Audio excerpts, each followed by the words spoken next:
नमस्कार, मैं अमित कौर गुप्ता। आज हम लोग जो है एक्सरसाइज 4.2 डिटर्मिनेंट का क्वेश्चन नंबर 13 से क्वेश्चन नंबर 16 डिस्कस करेंगे। तो चलते हैं आगे। क्वेश्चन नंबर 13 में दिया हुआ है, काफ़ी इंपॉर्टेंट क्वेश्चन है एग्जामिनेशन पॉइंट ऑफ व्यू से भी अगर देखें तो let delta equal to prove that one determinant first row में दिया हुआ element 1 + a² - b², second row में 2ab 1 + a² - b² 2ab - 2b, second row में 2ab 1 - a² + b² 2a, third row में 2b - 2a 1 - a² - b²। Result लाना है 1 + a² + b² whole. तो जैसा भी पिछले क्वेश्चन में भी हम लोग सारा क्वेश्चन था जो भी, तो लेकिन टारगेट को जरूर हम लोग ध्यान में रखते हैं। एक क्या है कि टारगेट क्या लाना है, मतलब जैसे यहाँ पर मुझे 1 + a² + b² लाना है, तो वो टर्म में कैसे लाऊं। दूसरा चीज जीरो कैसे क्रिएट हो, ये चीज को विशेष ध्यान में रखते हैं। तो जैसे यहाँ पर मैं देख रहा हूँ कि फर्स्ट यानी एलिमेंट जो है वो है 1 + a² - b²। तो अगर इसमें +2b² रहता, एक्स्ट्रा कहीं ऐड हो जाए, तो ऐड तो डायरेक्टली ऐसे तो नहीं होता, यहाँ 2b² का टर्म कहीं दिख भी नहीं रहा है। लेकिन हम लोगों ने एक प्रॉपर्टी पढ़ा था कि किसी रो में दूसरे रो का मल्टीपल आप ऐड करोगे तो डिटरमिनेंट का वैल्यू चेंज नहीं होता, कैलकुलेशन इजी हो जाए। तो मैं यहाँ पर देखता हूँ जैसे यहाँ पर 2b है, अगर मैं इसे b से मल्टीप्लाई कर दूँ, इसे b से मल्टीप्लाई कर दूँ तो ये हो जाएगा 2b² और इसमें ऐड कर दूँ तो यहाँ 1 + a² + 2b²। तो यहाँ पर टर्म आ गया, लेकिन ये मैंने इसमें किया, बाकी में क्या चेंजेज आएगा ये भी देखता हूँ। जब इसको b से मल्टीप्लाई किया तो इसे भी b से मल्टीप्लाई करके इसमें ऐड करूँगा तो देखता हूँ यहाँ पर आ रहा है -2ab 2ab जीरो है, तो आपको वो 1 + a² + b² मिल रहा है। इसको अगर b से मल्टीप्लाई करते हैं तो ये रिजल्ट हो जाएगा b - a²b - b, और उसको अगर मैं ऐड कर दूँ इसके साथ यानी R1 में R3 को, यानी b × R3, तो अब ये रिजल्ट देखो आप क्या हो जा रहा है, -b - a²b - b³। -b अगर कॉमन निकालो तो आपको ये टर्म मिलेगा। तो ये जो है ऑपरेशन यूजफुल है, तो हम लोग यहाँ पर ये ऑपरेशन यूज कर लेते हैं। R1 प्लस मैंने क्या किया था, b से मल्टीप्लाई करते हैं, R1 + b R3, आपका रिजल्ट यहाँ पर आ जाएगा। आप उसी तरह से सेकेंड रो में भी देखिए, R2 चेंजेस टू, ये 2b है 1 - a² + b², इसमें अगर 2a² ऐड हो जाए तो इसको a से मल्टीप्लाई करूँगा तो यहाँ 2a² आएगा, -2a², और माइनस कर दो तो प्लस हो जाएगा, यानी R2 - a R3, a से मल्टीप्लाई किया -2a² और माइनस कर दिया तो प्लस आपका आ जाएगा। इसके बाद फिर मैं जो है इसको रिजल्ट को देखता हूँ। फर्स्ट का तो रिजल्ट मैंने कैलकुलेट किया हुआ ही था, ये +b² हो गया, ये आपका 0 हो गया, ये -b - a²b - b³, मैं लिख ही देता हूँ, -b - a²b - b³, ये रिजल्ट आ गया। नेक्स्ट जो है आपका इसमें देखते हैं, जब a से मल्टीप्लाई किया तो ये 2ab - 2ab, यहाँ पर 0 क्रिएट हो गया। यहाँ पर तो मैंने वो रिजल्ट लाने के लिए किया ही था, तो यहाँ पर आप पहले से ही लिख सकते हो। और यहाँ पर जब आप a से मल्टीप्लाई करोगे तो 2a - a, तो a - a³ हो जाएगा, a से जब मल्टीप्लाई करेंगे, और माइनस जब करेंगे तो +a³, और ये हो जाएगा ab²। पहले -ab² आएगा, फिर माइनस आप कर रहे हो, आपका रिजल्ट एक्चुअली ऐसा हो रहा है 2a - a × 1 - a² - b², ये टर्म। तो आप ये टर्म देखेंगे आपको मिल जाएगा। थर्ड रो अनचेंज रहेगा, 2b - 2a 1 - a² - b²। अब यहाँ पर जो है आप फर्स्ट रो से 1 + a² + b² कॉमन निकाल लीजिए, सेकेंड रो से भी 1 + a² + b² कॉमन निकाल लीजिए, तो यहाँ पर आपका मिल जाएगा 1, यहाँ 0, यहाँ पर -b, फिर यहाँ पर आपका आ जाएगा 0, ये 1 और यहाँ पर a, और आपका ये 2b minus 2a 1 minus a square minus b square. तो आपने देखा यहाँ तक कि 1 plus A square plus B square whole square तक तो टर्म आ गया, यानी अब इतना का value 1 plus A square plus B square आएगा। तो आप अब क्या करो, 1 plus A square plus B square का टर्म और लाने का कोशिश करते हैं।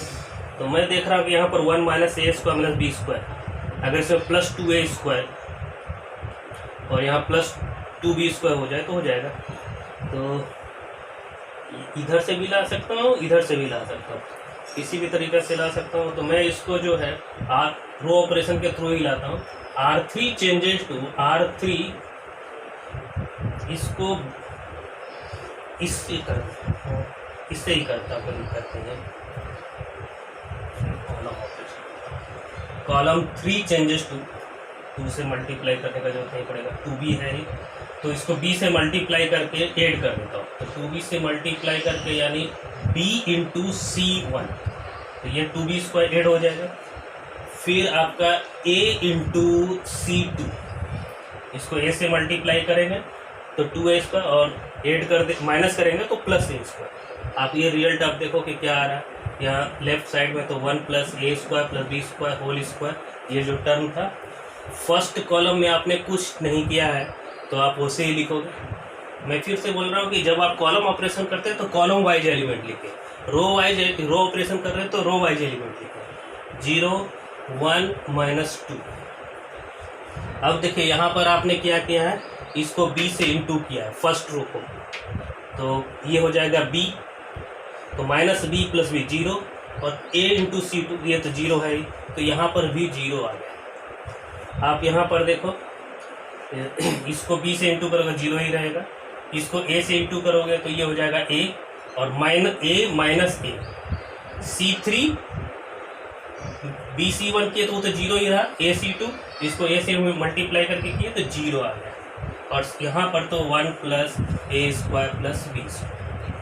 अब यहाँ पर आप एक्सपेंड कर दीजिए, किस रो या किस कॉलम से एक्सपेंड करेंगे वो आप देख लेते हैं कि जिस रो में ज़्यादा 0 है, जैसे फर्स्ट रो में ज़्यादा 0 या थर्ड कॉलम में ज़्यादा 0, तो या तो कॉलम 1 के एलोंग में एक्सपेंड कर लीजिए, या सॉरी R1 के एलोंग में या C3 के एलोंग में। तो मैं R1 के एलोंग में कर रहा हूँ, 1 plus A square plus B square, इसको इससे मल्टीप्लाई किया, इसको इससे मल्टीप्लाई किया, 0, आपका रिजल्ट आ गया 1 plus A square plus B square whole cube. तो ये रिजल्ट आपको मिल गया। नेक्स्ट क्वेश्चन में हम लोग उसी तरह देखते हैं। यहाँ पर फिर से मैं एक बार थोड़ा सा एक्सप्लेन कर देता हूँ कि यहाँ पर मुझे 1 plus A square plus B square का टर्म लाना था, तो यहाँ पर plus B square plus 2b square चाहिए था, तो इसको b से मल्टीप्लाई करके ऐड किया। यहाँ पर जैसे माइनस ए स्क्वायर था प्लस 2a स्क्वायर, तो मैंने इसको क्या किया कि 2a से मल्टीप्लाई करके ऐड कर दिया। आप जो मैंने रो वाइज किया, आप कॉलम वाइज भी सोच के कर सकते थे कि इसको b से मल्टीप्लाई करके माइनस करते हैं, तब भी यहाँ पर 1 plus A square plus B square का टर्म आ जाता है। या जैसे इसमें a से मल्टीप्लाई करके कॉलम 2 में कॉलम 2 प्लस a c3, तब भी आपको यहाँ 1 plus A square plus B square था, उससे भी बन जाता है। Next question 14,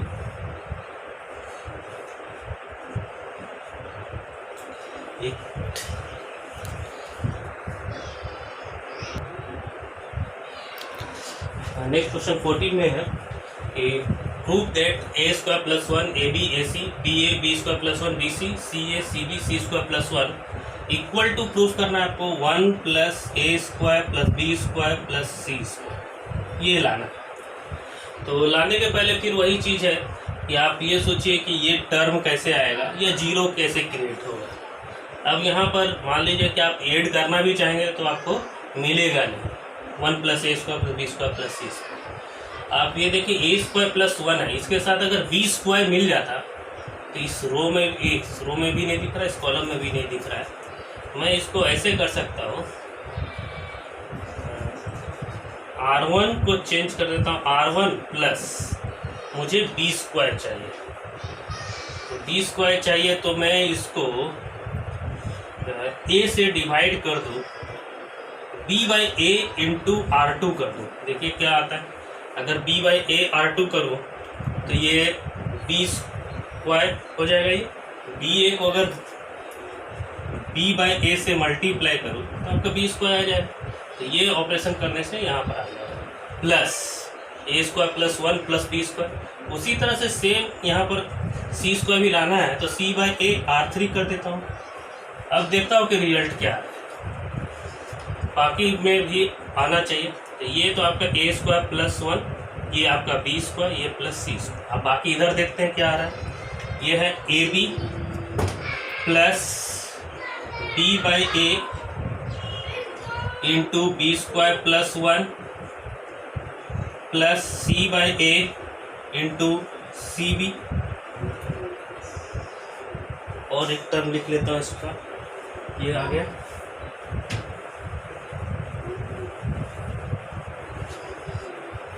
A C plus B by ए यानी बी स्क्वायर। अब यहाँ सी बाई ए सी बी जो लिखे हैं, जैसे मैंने इसको सी बाई ए R3, तो सी बाई ए R3 ये इसको लिखा था ना, तो A B plus B by A और सी बाई बी से अगर सी बाई ए से मल्टीप्लाई करता हूँ तो सी स्क्वायर बी बाई ए। फिर यहाँ पर लिखता हूँ ए सी प्लस इसको बी बाई ए से मल्टीप्लाई कर रहा हूँ तो बी स्क्वायर सी बाई ए, इसको सी बाई ए से मल्टीप्लाई कर रहा हूँ तो C into C square plus 1 by A. ये आपका फर्स्ट, ये एक फर्स्ट एलिमेंट, ये सेकेंड एलिमेंट, ये थर्ड एलिमेंट इस रो का चेंज हो गया, बाकी ये सब अनचेंज रहेगा। C A C B C square plus 1। अब देखिए यहाँ पर क्या फ़ायदा हुआ। अगर मैं इसमें यहाँ देखें, अगर एलसीएम ले ले तो ए एलसीएम आएगा, यहाँ पर टर्म आ जाएगा A square B plus B into B square plus 1 plus C square B. तो अगर आप उसमें b कॉमन निकाल लें तो A square plus B square plus 1 plus C square, यानी b बाई ए कॉमन निकालने के बाद ये आपका term 1 plus A square plus B square plus C square मिल रहा है। नेक्स्ट आप देखिए इसमें जैसे है सेम इसमें करेंगे तो c बाई ए कॉमन निकालने के बाद ये टर्म आपको दिखे। तो क्या करता हूँ मैं, A square plus 1 plus B square plus C square common निकाल लेता हूँ। तो ये आपका आ गया 1, यहाँ पर आ जाएगा b बाई ए, यहाँ पर आ जाएगा आपका c बाई ए। ये आप एक स्टेप इसका पूरा कैलकुलेशन करके दिखा दीजिए। फिर आप ये लिखिए B A B square plus 1 B C C A C B C square plus 1।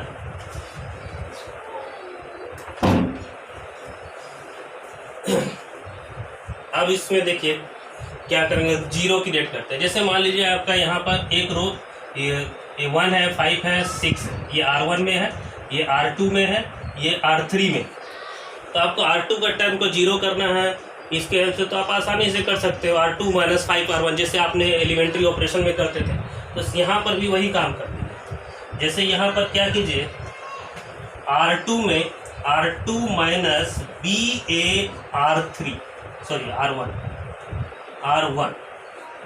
तो आपका यहाँ पर जीरो क्रिएट होगा और यहाँ जीरो क्रिएट होगा तो आपका कैलकुलेशन इजी बन जाएगा। साथ में देखिए कि अगर इसको बी ए से मल्टीप्लाई करते हैं तो ये बी ए से जैसे ही मल्टीप्लाई किए तो आपका A cancel B square plus 1 minus B square, तो यहाँ पर 1 क्रिएट हो जाएगा। यहाँ पर बी ए से मल्टीप्लाई करते हैं तो ए कैंसिल हो जाएगा, B C minus B C, यहाँ जीरो आ जाएगा। तो आपका कैलकुलेशन जो है थोड़ा सा वो यानी जो फ्रैक्शन का टर्म था वो सब थोड़ा सा छोटा हो जाएगा। सेम ऑपरेशन आप R3 में भी कर दीजिए, R3 माइनस सी ए R1।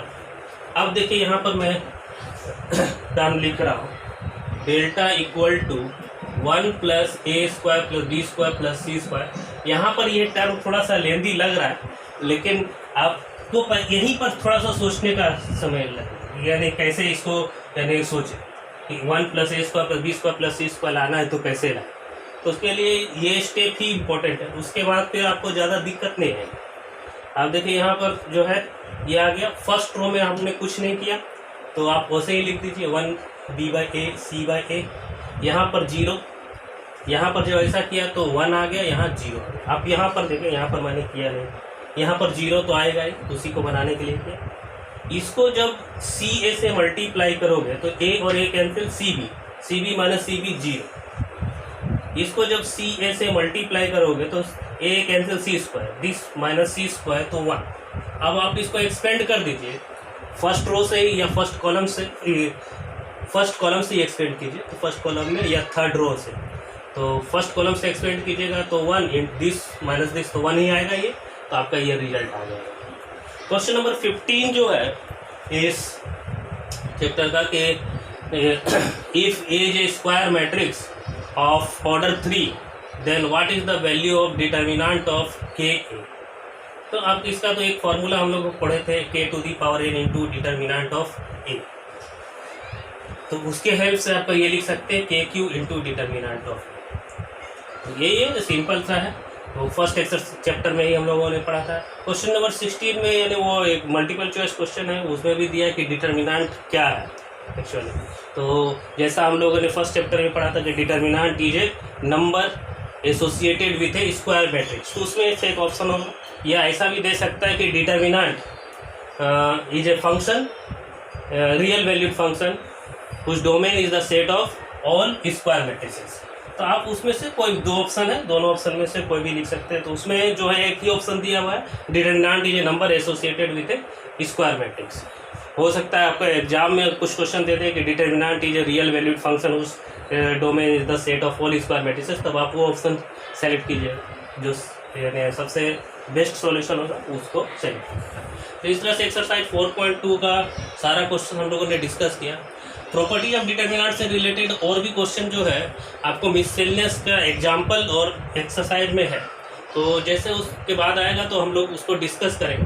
पहले हम लोग जो है नॉर्मल एक्सरसाइज जितना है वो सारा एक्सरसाइज हम लोग डिस्कस करेंगे। इसके बाद हम लोग एक्सरसाइज 4.3 पढ़ेंगे, जिसमें हम लोग को मेनली पढ़ना है एरिया ऑफ